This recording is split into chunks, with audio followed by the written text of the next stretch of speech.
पढ़ने लायक है आर्टिकल्स या कोई भी पार्ट्स ऑफ स्पीच, हाँ लिख लो, अच्छे से बनाना है किसी भी पार्ट्स ऑफ स्पीच को जब हम स्टार्ट करें बेटा, हमें उसकी एटलीस्ट 3 बेसिक चीजें पता होनी चाहिए। 3 क्या क्या? सबसे पहले हम जिस शब्द को पढ़ने जा रहे हैं उसका कार्य, हम इसे क्यों पढ़ रहे हैं, इसका क्या काम होता है सेंटेंस में, या इसका क्या रोल होता है सेंटेंस में। सेकंड इज टाइप्स, कितने प्रकार से कार्य करता है। एंड लास्ट आता कहां पर है, इसकी पोजीशन क्या हो। जरूरी नहीं है कि सीक्वेंस फॉलो हो कि आपको इसके बाद ऐसा क्रम से ही पढ़ना है, आप आगे पीछे भी चीजों को पढ़ सकते हैं। जैसे सबसे पहले आर्टिकल जो भी होते हैं इनकी पोजीशन होती है बेटा नाउन के बाद। अब first of all madam what is noun, noun क्या हो, तो ये हमने 6th क्लास में ग्रामर की जैसे ही जर्नी स्टार्ट की, हमारी लाइफ में ग्रामर की जर्नी ना एक्चुअल में 6th क्लास से स्टार्ट हुई है मेरी।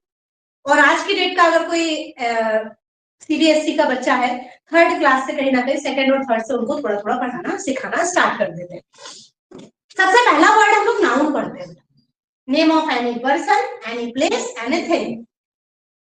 जितने भी पर्सन है, जितने भी प्लेस है, जितने भी थिंग है, एवरीथिंग इज नाउन। इस यूनिवर्स में, इस ब्रह्मांड में आप जिधर देखोगे आपको कुछ ना कुछ दिखेगा, आया कुछ ना कुछ दिखेगा, जो भी दिखेगा वो सब नाउन है। देखोगे तो कोई पर्सन दिखेगा, पर्सन दिख रहा है, प्लेस, थिंग, एनिमल्स, जितनी भी चीजें दिख रही है वो सब नाउन है। आप बोले मैडम जो दिख रहा है वो नाउन है और जो नहीं दिख रहा वो भी नाउन है। मिस्टर इंडिया मूवी देखी है? आजकल के बच्चे नहीं जानते कौन मिस्टर इंडिया। अरे अनिल कपूर, वो गायब हो जाता था, तो जब वो दिखता है तो भी वो नाउन है, और जब वो मिस्टर इंडिया है तो भी वो नाउन है। भूत देखा है? भूत नहीं, वो भी नाउन है। बोले मैडम वो तो दिखता ही नहीं है, पर वो भी नाउन है बेटा। अच्छा चलो वैसे मत समझो, फैन दिख रहा है, आप इसे ऑन कीजिए, ऑन करेंगे तो स्टार्ट होगा और आपको हवा देना स्टार्ट करेगा। वो जो हवा है वो दिख रही है क्या? नहीं, पर वो भी नाउन है। तो जितने भी नाउन होते हैं ना, इनका काम आर्टिकल से ज्यादा आर्टिकल चैप्टर में। हम पढ़ रहे हैं आर्टिकल, पर आर्टिकल से ज्यादा हमको किसका यहाँ पर काम पड़ेगा? नाउन का, क्योंकि नाउन क्लियर होगा तो आर्टिकल लगाना विदिन सेकेंड्स का काम। और आर्टिकल के अगर बारे में बात करें तो आप लोग बताइए आर्टिकल कितने प्रकार के होते हैं? 3 प्रकार के आर्टिकल्स होते हैं। 2-3 ही बच्चे आंसर कर रहे हैं। 3 प्रकार के आर्टिकल, कितने प्रकार के? 4।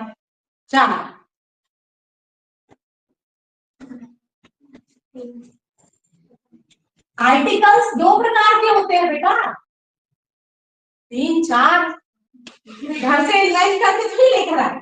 आर्टिकल की संख्या होती है 3, ए एंड द। चौथा कौन सा है? अरे वो तो ऑप्शंस होते हैं। किसी भी क्वेश्चन में 4 ऑप्शन मिलते हैं, ए एंड द और no article is needed before this noun, और जहां पर भी आप लगा रहे हैं 4 ऑप्शंस होते हैं। आर्टिकल के प्रकार 2 होते हैं और संख्या 3 होती है। ध्यान से सुनना भाई, आर्टिकल के प्रकार कितने होते हैं? 2। पोजीशन क्या होती है? नाउन के पहले। अच्छा, आर्टिकल जो 2 प्रकार का होता है ना, ध्यान से यहाँ पर देखो, इनके जो प्रकार के नाम होते हैं, ये होता है एक इंडेफिनिट आर्टिकल और एक डेफिनिट आर्टिकल। आज मैं आपको पूरा आर्टिकल का इंट्रो दूंगी कि फाइनली हम जो पढ़ने जा रहे हैं कोई हल्की चीज नहीं पढ़ रहे हैं। आर्टिकल एक ऐसा चैप्टर है बेटा, जैसे अभी लास्ट आपने सब्जेक्ट वर्ब एग्रीमेंट पढ़ा ना, ये अगर पेपर में आया तो बच्चे को दिखता है, समझ में आता है, पर आर्टिकल दिखते नहीं है और 2-2 3-3 क्वेश्चन आ जाते हैं, बच्चा पढ़ते पढ़ते आगे बढ़ जाते हैं और उसे समझ में नहीं आता कि हाँ आर्टिकल लगे। छोटे छोटे रूल्स होते हैं ना, ध्यान से देखिएगा। यहाँ पर सबसे पहले आर्टिकल की पोजीशन हमने पढ़ लिया, नाउन के पहले। प्रकारों में कितने प्रकार? 2 प्रकार, इंडेफिनिट और डेफिनिट। इंडेफिनिट आर्टिकल के अंतर्गत ए और एन आता है और डेफिनिट आर्टिकल के अंतर्गत आर्टिकल द आता है। तो आर्टिकल की संख्या कितनी होती है? 3 और प्रकार 2। यहाँ तक की बात समझ में आई, चलो अच्छी बात है।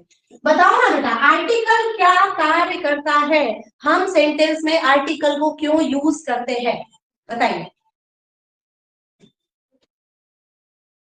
नाउन की संख्या बताता है।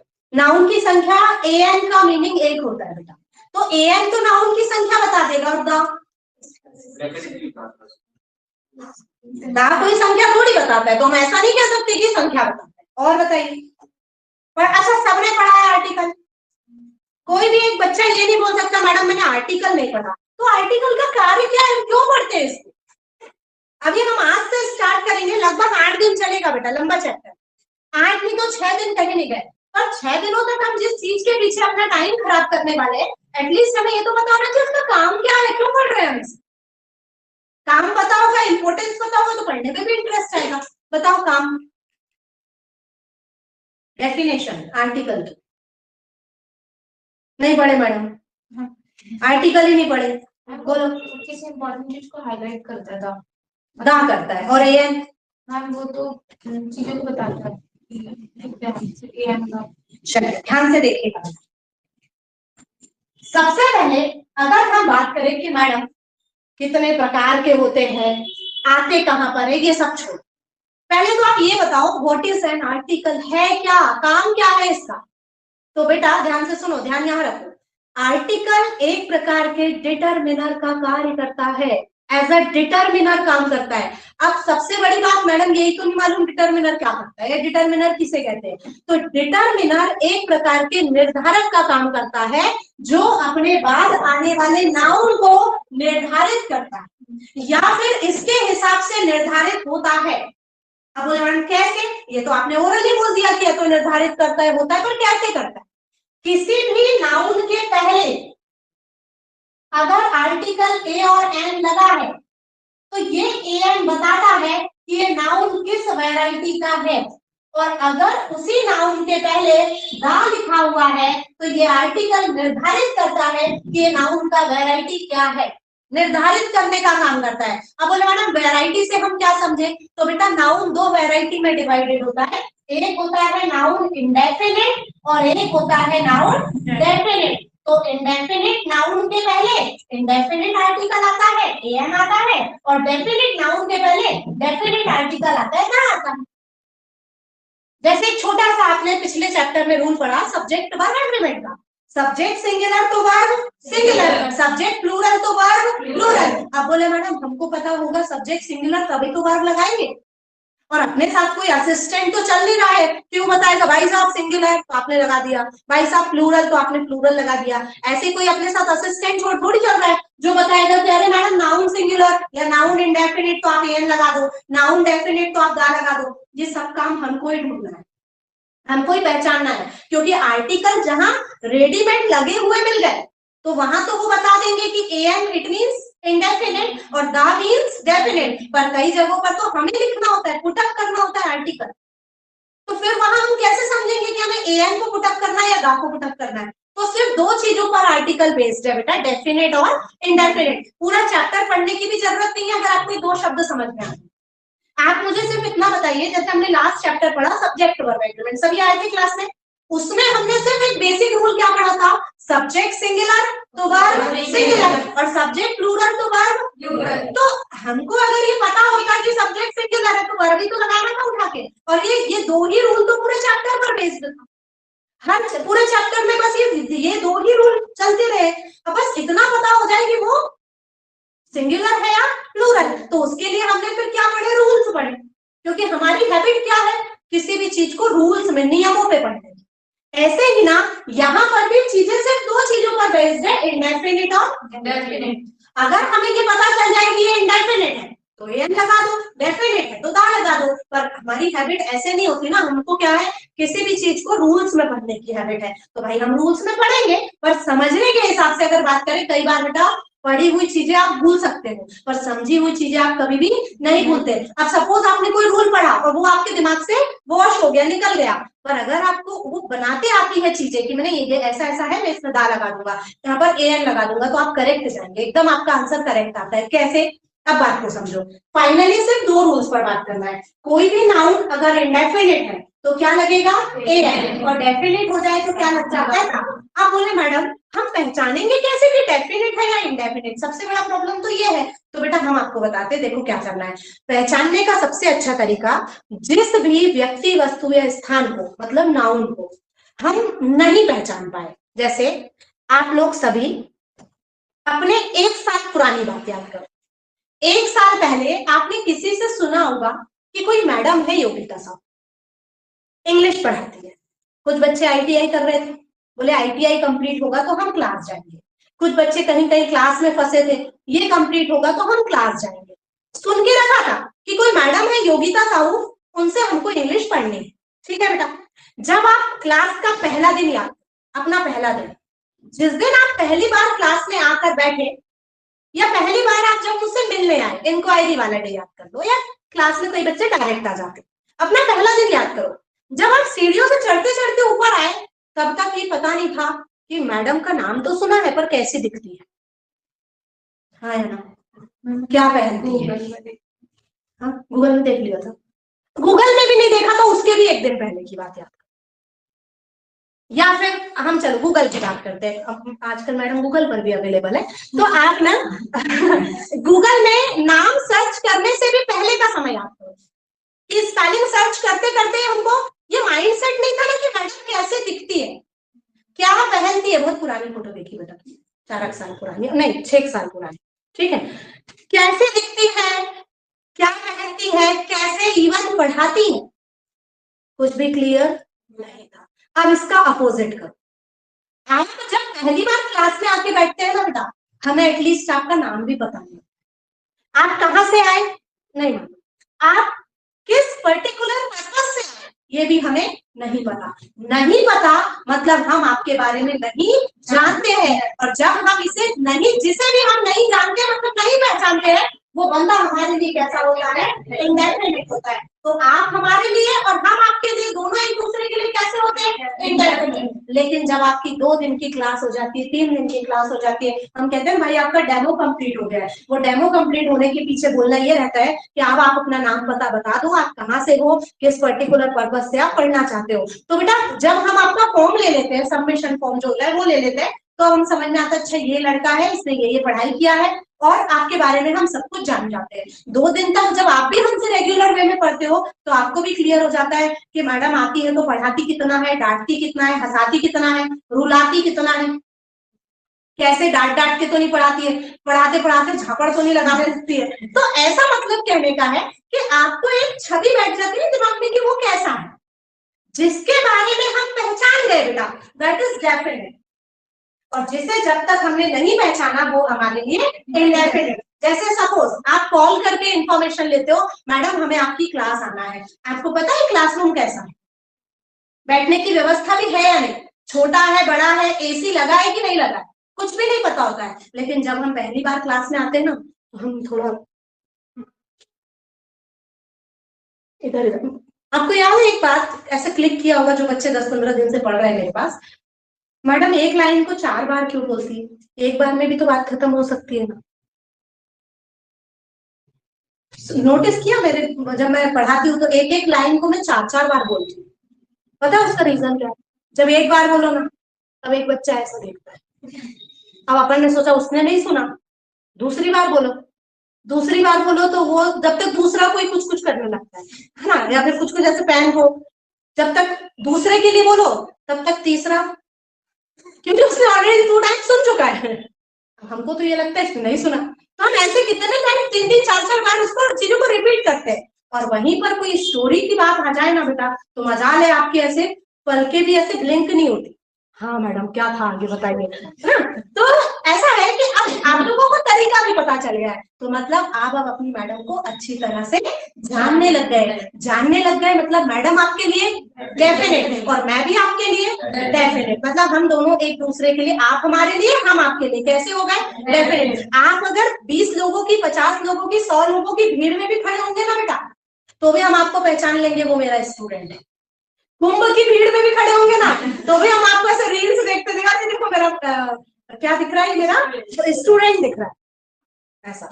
अभी अभी हम बाबा जी के कीर्तन में गए थे, अब किसी ने वो रील अपलोड किया, अब वो रील चलते चलते उसमें एक इमेज आई, उसमें हमारी बेटी थी, वो डांस कर रही थी, मैंने कहा देखो देखो ये अब तो अपने आके तो ऐसा जिसे हमने पहचान लिया तो हम उस चीज को बीच में रोक के कहेंगे देखो देखो ये हम इसे जानते हैं पहचानते हैं। तो जिसे हम पहचान गए वो हमारे लिए डेफिनेट, और जिसे नहीं पहचाना बेटा वो हमारे लिए इनडेफिनेट। चलो अब मैं कुछ शब्द बोल रही हूँ, बताना पहचान गए या नहीं पहचाने, है ना। स्टार्ट करो। आगरे का पेठा पहचान गए, तो अभी आया भी नहीं आपके सामने पर फिर भी पहचान गए। काजू कतली डेफिनेट, है ना। नरेंद्र मोदी जी डेफिनेट। महात्मा गांधी जुम एंग पे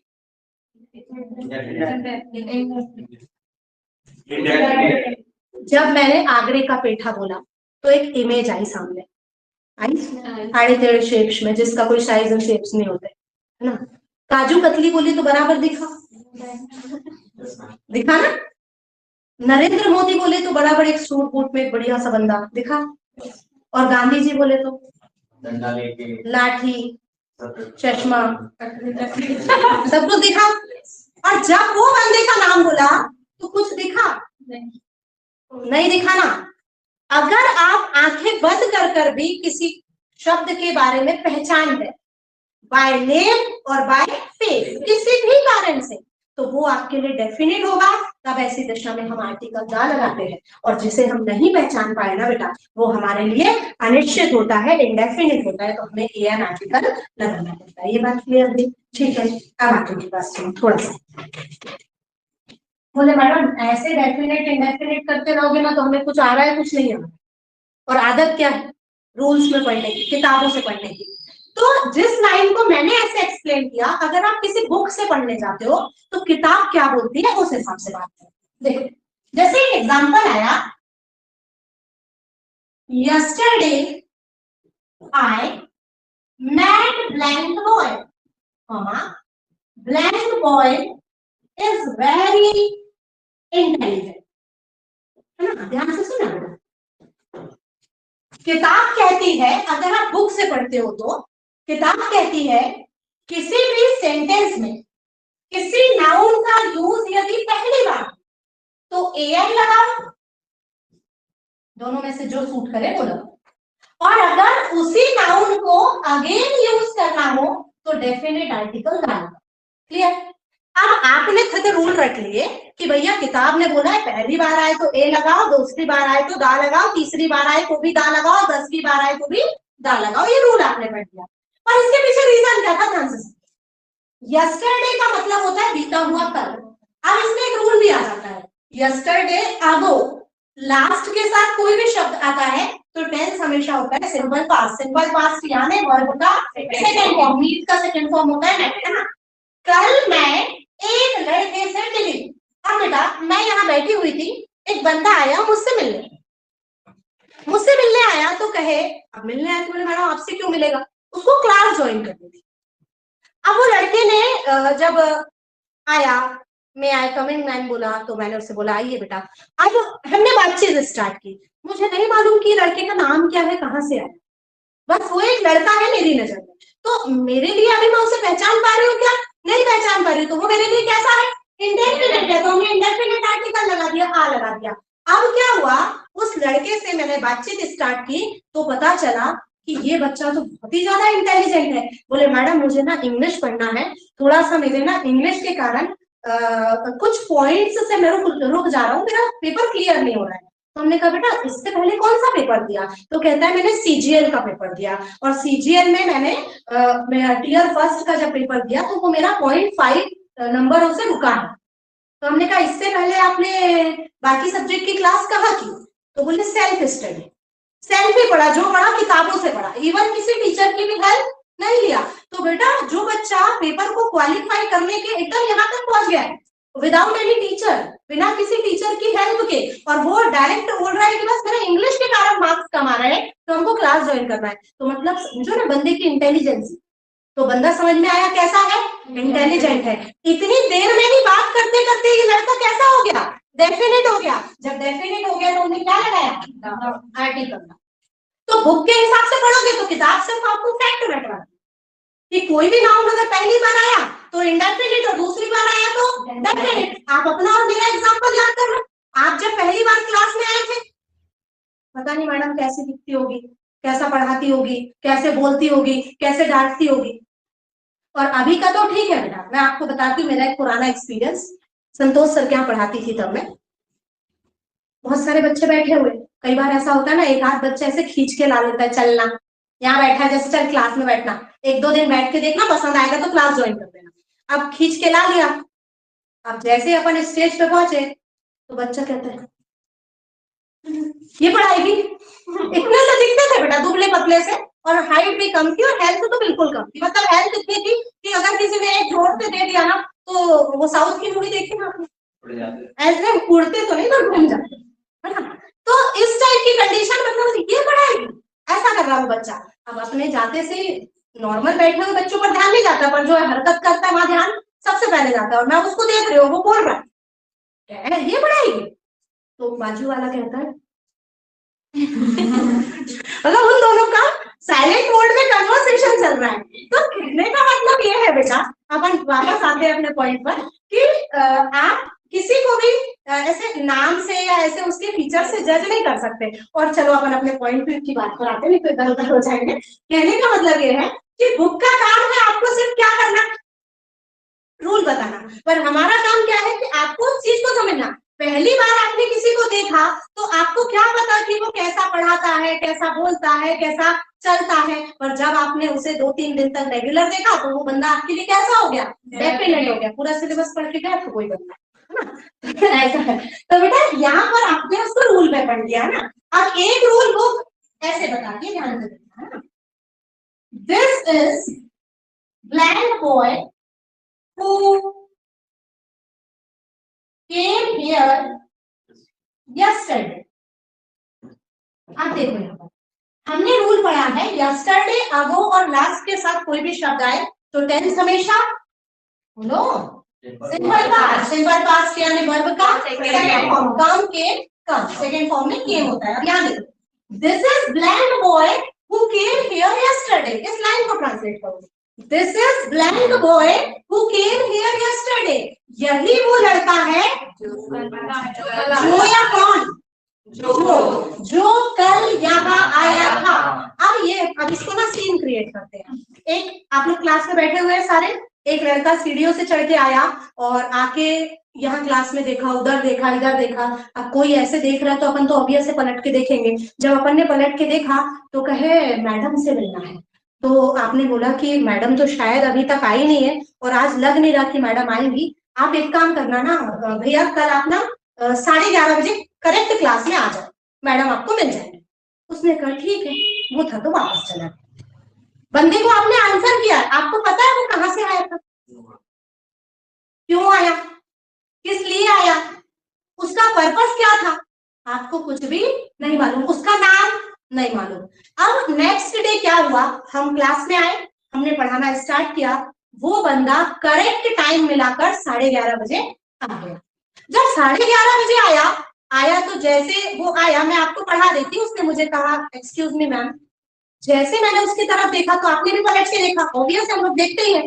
देखा तो हमें तो क्लिक हुआ कि यही तो कल भी आया था, यही तो कल भी आया था। तो हम मैडम से कहे मैडम ये कल भी आया था। अब ये अलग बात है कि हिंदी में अपने शब्दों में अपन बात को छोटी करके बोल देते हैं। इंग्लिश में क्या बोला, this is blank boy who came here yesterday. यही वो लड़का है मैडम जो कल भी यहाँ आया था।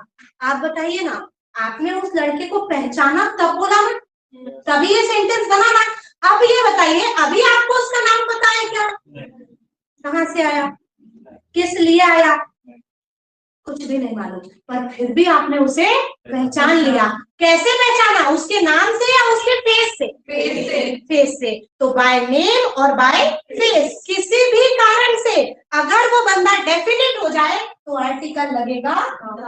अब बात को समझो, मैंने दोनों एग्जांपल्स लिखे हैं, दोनों रूल बुक्स में आपको मिलेंगे, पर ध्यान से देखो। ये बॉय के पहले का, बॉय के पहले का, किताब ने बोला पहली बार कोई भी नाउन आए तो एन लगाइए, रिपीट आए तो दा लगाइए। अब यहाँ तो एक ही बार आया और पहली बार आया तो हमने क्या लगाया, आर्टिकल टोटल कंडीशनल है बेटा।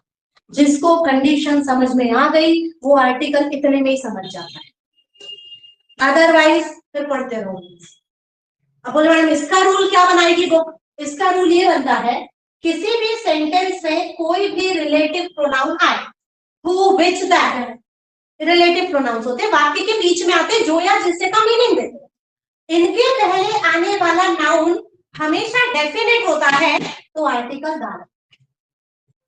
ये रूल आपने अलग एक नया रेडी कर दिया। तो बोले मैडम ऐसे कितने रूल्स पढ़ना रहता है? तो बेटा जब हम पढ़ाई करने गए थे ना, हमने पढ़े थे 70+ रूल्स, 70+ रूल्स पढ़े थे हमने। पर फिर देखा कि एग्जाम में इतने सारे नहीं आते। 70+ पढ़े तो टीचर बनना है ना, इतने सारे नहीं पढ़ना रहता है। फिर हमने आपके लिए बचाए हैं 40 to 40+, 40-45 के बीच। तो आपको कितने पढ़ने? कम से कम 40, कम से कम 40। अब बोले मैडम 40 रूल को पढ़ने के बाद पेपर में नंबर कितना मिलेगा? बोलो। एक ही क्वेश्चन आता है आर्टिकल का, और किस्मत इतनी अच्छी होती है कि वो एक नंबर भी बच्चा नहीं देता। जब अपन किसी को ऐसे बोलो ना, कोई बच्चा इंक्वायरी के लिए आया, मैडम क्या चल रहा है आपके बैच में, अपन बोलो बेटा आर्टिकल चल रहा है, बच्चे का मुंह देखने लगा आर्टिकल। अच्छा, गंगा रिवर सब याद दिलाते थे उसको, गंगा रिवर के पहले दा लगाना है, हिमालय माउंटेन के पहले दा लगाना है ना, और ब्रह्मपुत्र रिवर के पहले दा लगाना, ताजमहल के पहले दा लगाना है। सबसे अच्छा रूल तो भूल ही गए। तो ये सब रूल तो हमारा एक रूल है बेटा, कि जितने आपने 6वीं से 12वीं तक पढ़ा ना, ये हमारे चैप्टर में सिर्फ एक रूल होता है। तो इसके अलावा आपको 39 नए रूल्स पढ़ने को मिले, और क्वेश्चन मिनिमम 1। स्टेट गवर्नमेंट का हम कुछ नहीं कह सकते भैया, अपना एमपी बहुत ही गजब है। पेपर कहीं से भी अगर आया ना, तो नहीं तो पूरा पेपर ही आर्टिकल बेस्ड हो जाए। फिर 30 में से 30 लो, आप 17 में से 17 लो, कोई दिक्कत नहीं है। तो पढ़ते हुए सब चलो, कहीं से भी कुछ भी आए हमसे ना छूटे, बस ये उम्मीद। ठीक है, जब पेपर देने निकलो ना, तो ईश्वर से प्रार्थना क्या किया करो, पेपर सरल आए, बहुत कठिन आए, क्या क्या पेपर ऐसा आए जो सिर्फ मुझसे बने। पढ़ के गए हो ना, ऐसे बिना दावे से बात कर रहे हैं, पेपर ऐसा आना चाहिए जो सिर्फ मुझसे बने, तो बात तब तो सिलेक्शन मिलेगा। सरल आए क्या, इजी पेपर रिजल्ट नहीं देता बेटा, कठिन पेपर रिजल्ट देते हैं। और कठिन पेपर जो होते हैं ना, कठिन उनके लिए होते हैं जिसको उसकी समझ नहीं है। आपको अगर इस शब्द के बारे में पता है, जो भी आया है, अगर आपको उसके बारे में पता है, तो आप ये नहीं बोलेंगे कि वो कठिन था, अरे वो तो मुझसे बन गया। तो इजी और डिफिकल्ट की डेफिनेशन सिर्फ इतनी सी है, जो हमारे नॉलेज में है वो हमारे लिए इजी है, और जो हमारे नॉलेज में नहीं है दैट इज डिफिकल्ट, उसी को हम इजी और टफ का नाम दे देते हैं। तो अपने को उसके उसमें नहीं पढ़ना है, पेपर ऐसा आए जो सिर्फ हमसे बने। तो बेटा भगवान भी आपकी फिर हेल्प करते, पर उसमें अपनी वो होनी चाहिए क्या, कि भाई मैंने पढ़ा है। ठीक है, ऐसा नहीं कि आप कुछ इधर कुछ किया ही नहीं और जाके खड़े हो गए, ऐसा आए भगवान देख लेना जरा सा, तो फिर भगवान बोलेंगे तू चल, मैं आ रहा हूँ पीछे पीछे। ऐसा नहीं करना चाहिए। चलिए, तो ये बात समझ में आई। नाउन डेफिनेट तो आर्टिकल भी डेफिनेट, नाउन इंडेफिनेट तो आर्टिकल भी इंडेफिनेट। अब एक बात और समझो बेटा, मैटर ये है कि मैडम इंडेफिनेट नाउन आए तो आर्टिकल इंडेफिनेट लगाना है, और इंडेफिनेट में तो 2 ऑप्शन है ना, ए भी है और एन भी है, तो कहाँ कौन सा आर्टिकल लगेगा? 6वीं 7वीं का स्टैंडर्ड है, ध्यान से सुनिए। नाउन जो लिखा है, लिखे हुए को नहीं देखना, उसके उच्चारण, उसके साउंड को देखना। अगर उसका साउंड कॉन्सोनेंट निकले, यानी व्यंजन, तो आपको लगाना है आर्टिकल आ, और अगर साउंड निकले वोवेल, स्वर, तो आपको लगाना है एन। ठीक है, लिखे हुए से मतलब नहीं होता है, आप क्या बोल रहे हैं उससे मतलब होता है। जैसे एक एग्जांपल के लिए बोलो, ए या एन, ए। टेबल, टेबल का प्रोनाउंसिएशन आ रहा है टा शब्द से, का से लेकर व्याव्यानी तक व्यंजन होते हैं, और अनार से लेकर आहा तक स्वर होते हैं। इससे बेसिक कुछ नहीं हो सकता। अरे अब इससे बेसिक क्या होगा बेटा? अनार आम से लेकर आहा तक स्वर होते हैं, का खा से लेकर ज्ञानी तक व्यंजन होते हैं। आप जो बोल रहे हैं उसके साउंड को देखिए, अगर वो साउंड कॉन्सोनेंट आए तो आ बोलना है और वोवेल आए तो एन बोलना है ना। चलो अब यहाँ पर देखो, चलिए बताइए, बोलते चलो।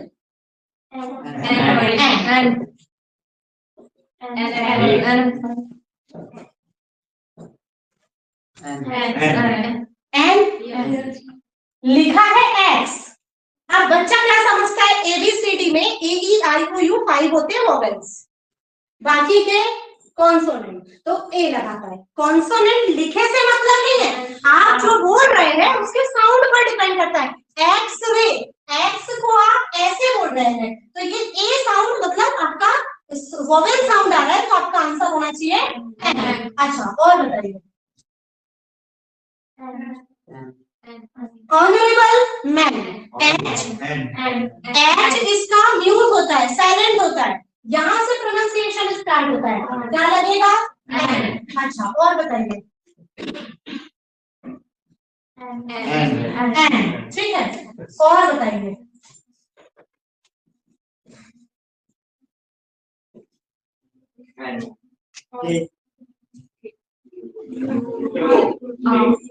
ए या एन? लिखा है दो दो vowel, A E I O you, है ना, पर आप इसका प्रोनाउंसिएशन देखेंगे यूरोपियन लेडी, तो भैया यू तो ये तो कॉन्सोनेंट साउंड हो गया, तो हमें क्या लगाना है आ। ठीक है, बहुत बढ़िया, बोलो आ, ठीक है। फाइनली लास्ट, बोलो, पेपर में आया है, ये सब नहीं आया पेपर में।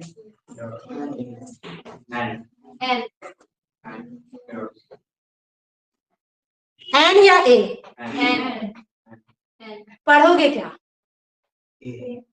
नहीं, अरे उसका उच्चारण क्या करोगे, वर्ड को क्या पढ़ोगे? एयर तो बाल होते हैं, एयर हवा। देखो एच म्यूट कर दो, सिर्फ इतना पढ़ना, और अब सुनो, एयर,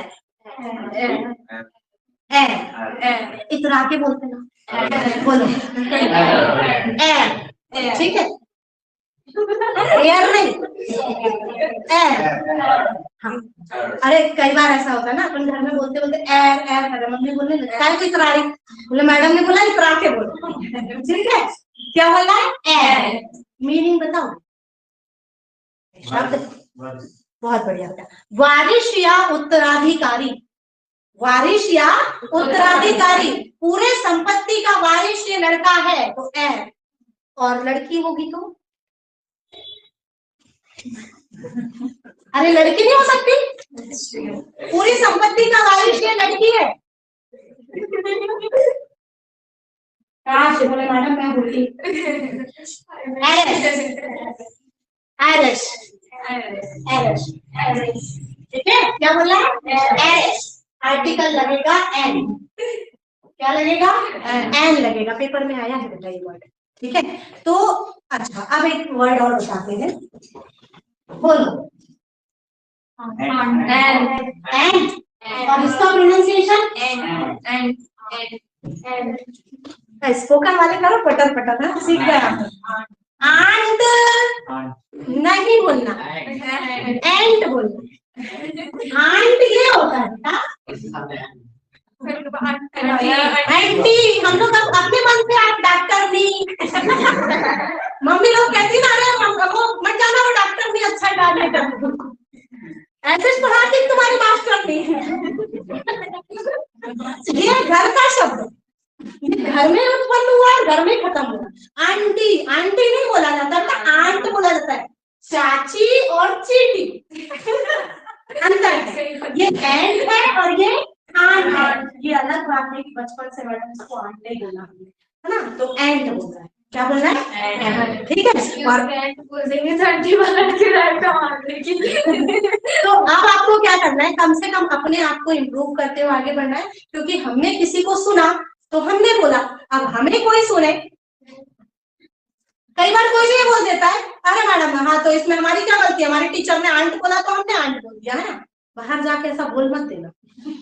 जहां दिखोगे वही पिटोगे। कहाँ सिखाया हमने आंट बोला, हम क्या सिखाया?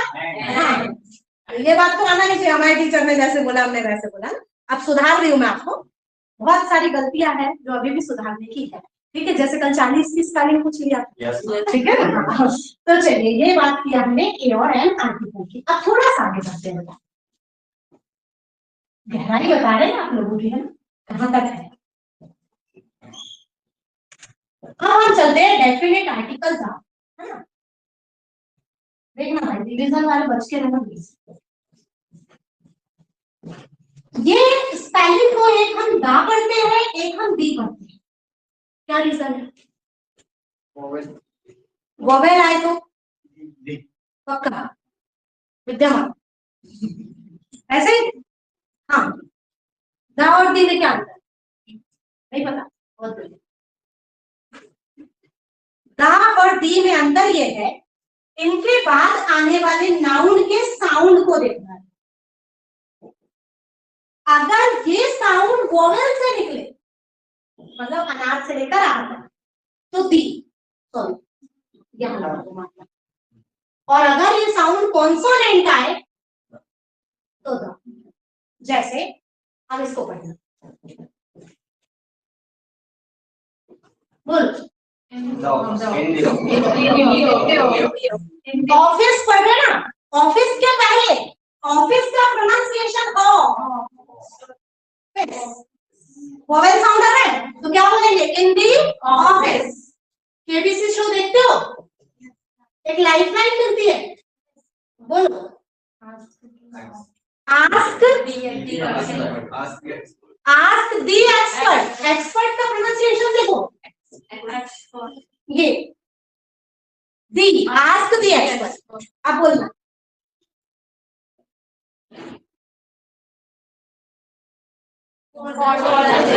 आप दी नहीं बोलेंगे, आप दा बोलेंगे। For the children. चिल्ड्रन का प्रोनाउंसिएशन व्यंजन। तो कॉन्सोनेंट और वोवेल पर बेस्ड है। जब मूवी एंड होती है तो क्या कहते हो? दी एंड या दा एंड? तो एंड का प्रोनाउंसिएशन एंड, तो यहाँ पर क्या आएगा? दी एंड। और नहीं तो बेटा, जैसे जिन बच्चों को ये रूल पता है, कई बार वो बोलते नहीं है, और अगर आपको ये बात नहीं पता थी तो अब पता हो गई है। और अब जब भी आप पढ़ो बोलो तो आपको इस बात का ध्यान रखते हुए बोलना है, हम कहाँ दी बोल रहे हैं, कहीं दा। कई बार हमने सुना है, मूवीज में भी सुना, किसी टीवी शो में सुना, किसी रील्स में सुना, ऑल दी बेस्ट। कहाँ से ऑल दी बेस्ट? है ना? क्या बोलना चाहिए? बी बेस्ट के बदले दी बोल रहे, प्रोनाउंसिएशन तो देखो, क्या बोलना चाहिए? All the best. तो आप लोगों को भी ना बेटा थोड़ा सोच समझ, हालांकि क्या होता है, समृद्ध को नहीं दोष गोसाई, नहीं सुना ये डायलॉग? समृद्ध को नहीं दोष गोसाई। आप अगर समृद्ध है तो आप पर कोई ये बोलने वाला नहीं है कि अरे इनने गलत बोला, और जो कि स्पोकन में तो कोई बात ही नहीं आती, भाई बोल लिया इतने को। परंतु आप पढ़े लिखे हैं बेटा, एक तो आपको पढ़ते सही से आना चाहिए, और जहां पर वो लाइन लिखी है उसके प्रोनाउंसिएशन सही से होने चाहिए। आपने देखा होगा केबीसी में बच्चन जी को, वो जब क्वेश्चन पढ़ते हैं बेटा, उनके दो उसमें पढ़ते हैं, हिंदी में भी और इंग्लिश। उस बंदे को सुनना बेटा, हिंदी भी उतनी सटीक और इंग्लिश भी उतनी सटीक। मेरी लाइफ में तो मैंने पर्टिकुलर एक ही बंदे को नोटिस किया अभी तक, जिसकी हिंदी भी उतनी अच्छी है और जिसकी इंग्लिश भी उतनी अच्छी है। अदरवाइज आप उठा के देख लो, जिसकी इंग्लिश अच्छी है कैटरीना कैफ, वो जब हिंदी बोलती जब देख ली, है ना, ऐसे ऐसे मुंह इधर उधर होता है। और दूसरा एक कपिल शर्मा, हिंदी अच्छी है पर आप इंग्लिश देखना। और ये जो है अपने अमिताभ बच्चन जी, आप इनकी ना फ्लुएंसी देखना बेटा, जब पढ़ते हैं करेक्शन देखना, एक्यूरेसी देखना। केबीसी सिर्फ शो क्वेश्चन और आंसर के लिए नहीं देखा जाता, वो शो में इतनी ज्यादा स्किल्स है, वहां से लोगों का इतना मोटिवेशन मिलता है। अलग अलग टाइप के लोग आते हैं ना, और जब अपनी अपनी बातें रखते हैं, जैसे वो एक शो नहीं आता था फ्राइडे को, वो वेलकम करते थे, किसी किसी को बुलाते थे, एक वो वाला शो भी आता था, उसमें भी मतलब जब लोग अच्छे अच्छे काम करते हैं उनको बुलाया जाता है, मोटिवेशन की बात कर रहे हैं। तो इस भाई मेरे को कुछ ऐसा है नहीं, प्रमोशन नहीं कर रही हूँ मैं सोनी टीवी का। चलो वापस आ जाओ बेटा, नहीं तो आप बोले जाओ मैडम आप कहा सोनी टीवी वाले ने सुबह कॉल तो नहीं कर दिया था चलिए, तो यहाँ तक की बात समझ में आई। ये हमारा जो था आर्टिकल का पूरा बेसिक था। अभी हमने कंपटीशन के पॉइंट पर अभी आए भी नहीं है, नेक्स्ट क्लास से आएंगे, ठीक है।